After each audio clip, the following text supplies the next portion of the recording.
This video is going to help you narrow your focus for writing a slam poem and give you quick tips for avoiding two common killers of slam poetry. If you're just getting started, or if you have a poem written but you feel like you're being too general or you're not sure where to go with your writing, I need you to stop for a moment and unpack your idea. And I want to ask you this question. Do you have a topic or do you have a poem? It's important to know that one topic can turn into so many different poems depending on which angle you choose to take. So, my number one tip for slam poetry writing is to narrow your focus and choose a specific angle.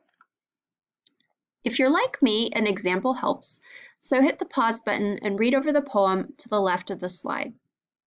As you probably noticed, this poem is trying to cover too much ground and ends up being a string of generic statements of emotions, actions, and opinions.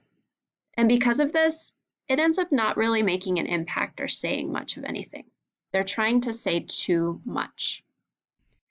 Here's how that example on the previous slide could be broken down.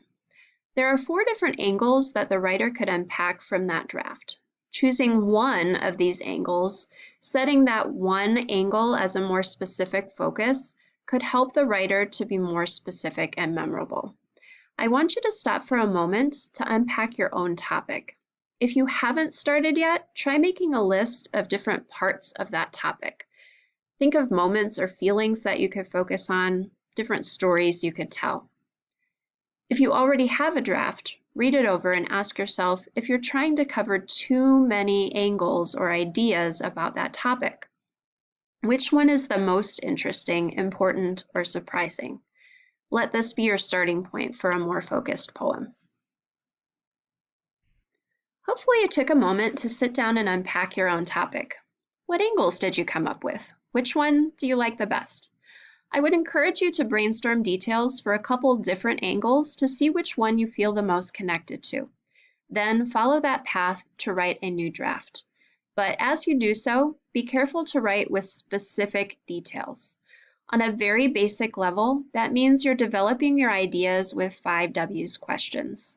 Where, when, how, why, and what.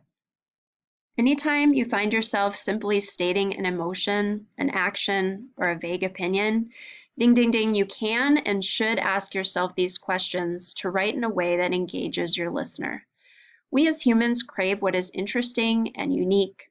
Our ears perk up for all the juicy details, not the been there, heard that cliches that are so easy to spit off without a second thought. If you want your poem to be interesting, write with detail. Otherwise, it won't be yours. It could belong to anyone else who could come along and spit out the same generic, boring ideas. Something that helps me is to focus on showing versus telling. Focus on one longer story, or maybe focus on a series of mini stories. I also like to think as I'm writing of each part of my poem as a snapshot moment, so that I can picture something concrete in my mind and focus on painting a picture for my listeners with imagery. If you write with specific details and avoid simply stating emotions, opinions, and actions, you will avoid 2 killers of slam poetry. So there you have it, short and sweet. I hope that you thought more about narrowing your focus for writing a slam poem, and that you will try to develop your writing with specific details and use those 5 W's questions and throw in a snapshot moment or a long story or a series of mini stories to avoid those common killers of slam poetry. You don't want to be overdramatic. You don't want to be too generic to really be you. You want to be remembered for the details that your poem will convey. So thank you for listening and happy writing.